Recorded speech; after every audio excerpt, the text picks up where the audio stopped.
Hello everyone, welcome again in Eng-Man YouTube channel. So in this video, we will continue our learning on tNavigator software for simulation. And today's topic, we are going to model the use of surfactant to improve or to increase our recovery or to enhance oil recovery. So basically it's about enhanced oil recovery technique, and we will use surfactant. We start from the base model without surfactant. And by the way, we will use the case provided by tNavigator, all right, so that we can learn many things from these tools. It's very interesting. Now we are currently looking at the 2D map, okay, and especially we are looking at the pressure. This is the 3D map. For the base case, actually there is no something special here. So let me show you the dataset. Okay, so actually nothing so special. Run spec, title, this is the field, starting of the simulation, metric unit, and then we will have oil and water phase, dimensions for X, X-axis, Y-axis, and Z-axis, right? And then rec dims, tap dims, well dims, equal dims for the equalization. And then for the grid setting, start with init, and then we will use the grid for the model using this file, include file, and then the property section, relative permeability, okay, for water and for oil phase, and then this is for the PVT,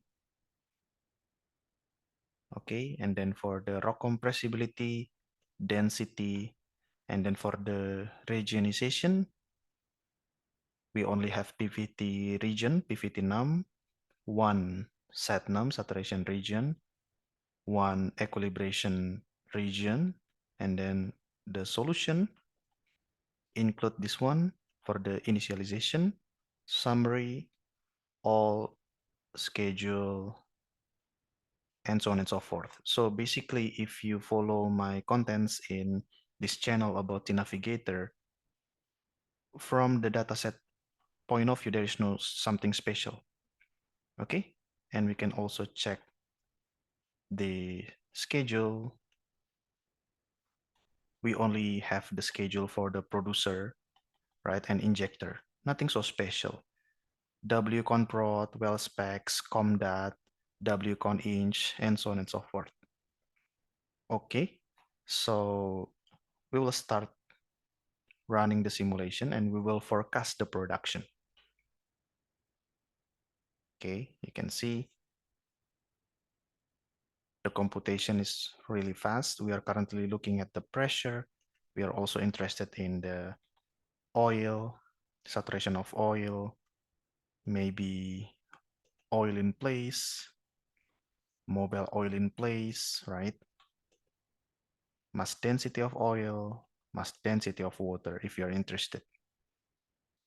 Okay, so we have completed the simulation.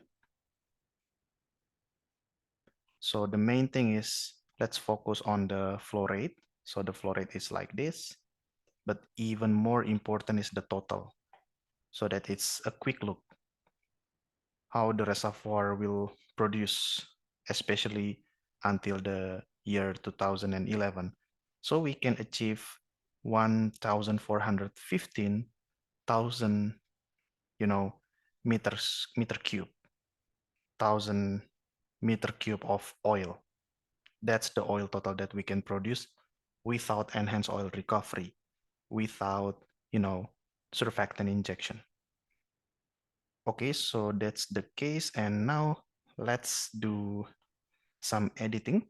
Okay, now we will add keywords so that now the model will, will have surfactant injection. And we will play with the dataset. So click on this one. Now let's add some keywords. I'm going to put keywords after the water here. And the keyword is surf, surfac W. So this is to define that surfactant will be used in our model. And we will model also, we will simulate the change in wettability. Okay, so what actually influence or what actually govern the enhanced recovery is basically the change of wettability caused by the surfactant. So we will activate that function using this keyword surfac W.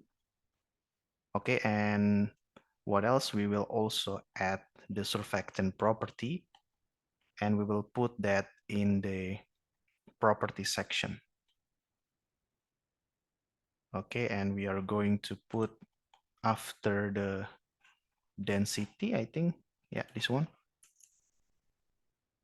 And I've prepared my keywords and the setting, so I will just copy and paste it here. Okay, so we are going to add a new keyword, which is surfats. This is to specify surfactant adsorption function. Okay, so surfactant adsorption and wettability change, basically they are the they are the agents, they are the causes that will impact or that will result in enhanced recovery. Okay, so these two keywords, surfac W and surfats, are very, very important. And the next keywords still in property section is this one, surf rock. So this is to specify surfactant rock properties. Okay, surfactant rock properties. Rock properties in relation with the the surfactant. And then we also add, make sure you use this one, okay? More keyword, surf at W. So this is the coefficient, this coefficient is used to simulate the change of wettability due to the adsorbed surfactant concentration.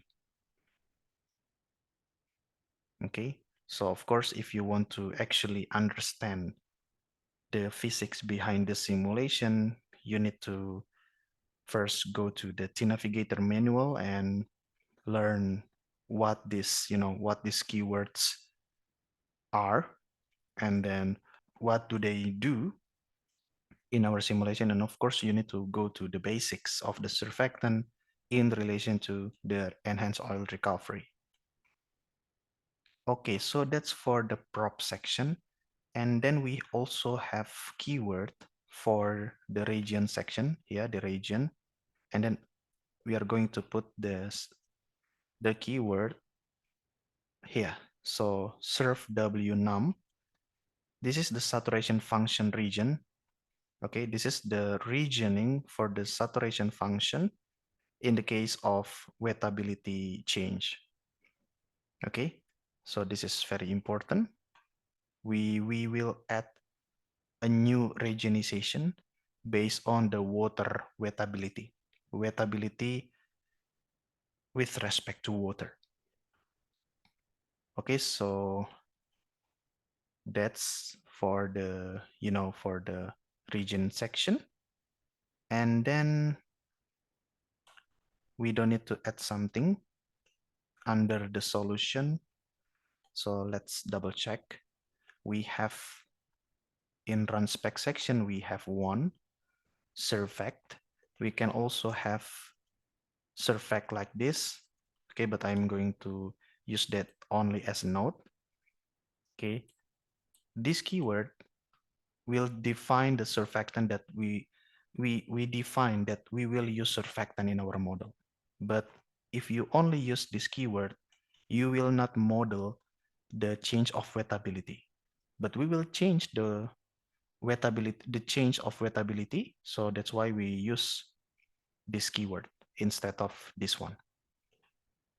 Okay, and then under property section, we have one surfats, and then we also have two surf rock, and then we also have three surfat W.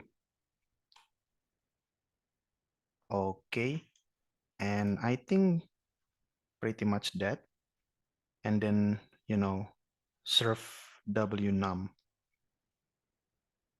Okay, so far so good. Don't forget to click on save. And now let's go to the schedule and we will add another keyword. Okay, another keyword, which is wsurfact. Okay, but before that, let's go to check this. So the first time step is at November 2008. Okay, let's go find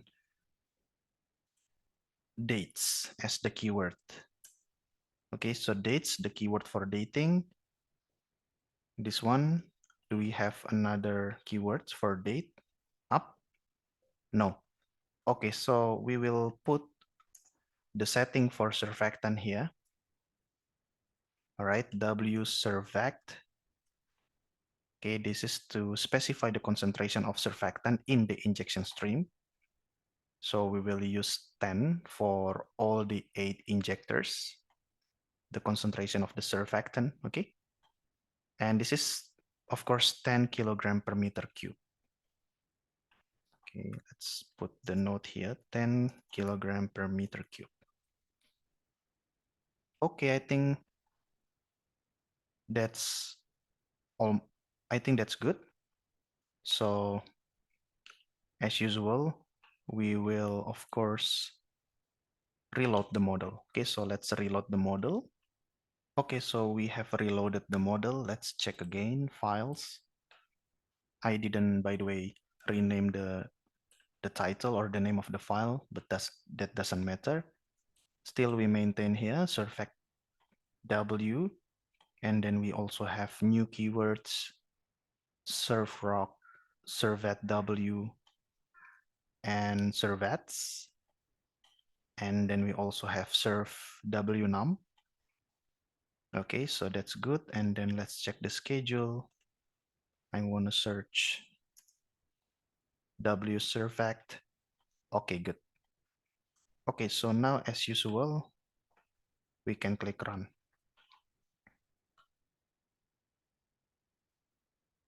Let's expect that the computation will take a longer time than the base case, because now the model, the software need to compute for the surfactant evac. Okay. You can see we are currently looking at the mass density, but we are also interested in the fluid in place, oil in place. And you can also open the ASP flood. Now you can see we have 3 things right now, okay? Surfactant concentration, you see. Now we inject surfactant and we can model the surfactant concentration across the reservoir. Very good. Okay, and then we can also check, go back, and then model maximal surfactant.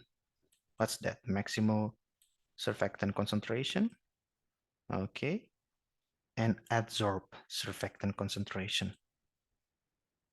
Okay, some surfactant will be adsorbed on the pores of the rock, on the pore throat. Okay. Okay, so that's good for the grid properties and calculated properties, ASP flood tracers, right? And then we can also check the regions. Let's check the new region that we have, which is saturation region, only one, surfactant miscible region here. Okay, so this new regioning is because we put surf wnum. Okay, and I mean this one, water wettability saturation regions, because we put here under our region section, we put value of 2, if I'm not mistaken here, value of 2. Okay. So set num, we have 1, value of 1, region number 1 for all blocks. And for the saturation function region number in water wettability, okay, water wettability saturation region, we have number 2. Okay, and also let's check the fluid properties. Uncheck the, the capillary pressure. This is for our water, relative permeability for water. We have 2 regions. All right. This is for region 1 and this is for region 2. Okay. Under this, relative permeability for oil. Okay. Relative permeability for oil, we have 2 phases now. Okay. There are 2 regions of relative permeability for water and for the oil. So let's first check the relative permeability for water. For region 1, the relative permeability that will be applied is based on our data here. So let's check our data set will be based on this. Okay, 0.145, 0.22, and so on and so forth. And this is the relative permeability, the middle column. Whereas for the oil, okay, we will follow this SOF2. Okay, 0.205, 0.250, 0.3, and so on and so forth. But for the second region, region 2, here we have 2 regions, right? We have 2 regions. We will follow this. So in tNavigator, we can put for the first region here, the first region SWFN, this relative permeability package will be applied, but for the second region, this permeability data, relative permeability data will be applicable. So that's why you have this simple table there for the region 2. Okay, and then that's also the case for oil. You have that simple table for region 2 because we have here. Okay. So basically for all, region number 1, the relative permeability package number 1 will be applicable. But for region number 2, okay, the second relative permeability package will be used. Okay, so I think the most important thing now is the total or the flow rate. Okay, the flow rate, and let's go straight forward to the total. And you can see the final at June 2011, the total, oil total, is 1,451,000 meter cube of oil, which is greater than the base case, right? If you remember, in the base case, we obtain maybe 1,415. In the case of enhanced oil recovery, we can recover 1,450,000 meter cube, standard meter cube. So it's about 15 and 50, 1,415,000 standard meter cube compared to 1,451,000 standard meter cube of oil. So as you can see, adding the surfactant and allowing the surfactant to be absorbed on the surface of the rock and allowing the surfactant to result in change in wettability, now it will result in enhanced oil recovery. Okay, so I think that's all. I hope you enjoyed this video. I hope this video is useful. Thank you so much for watching and see you again in the next tNavigator videos. Thank you.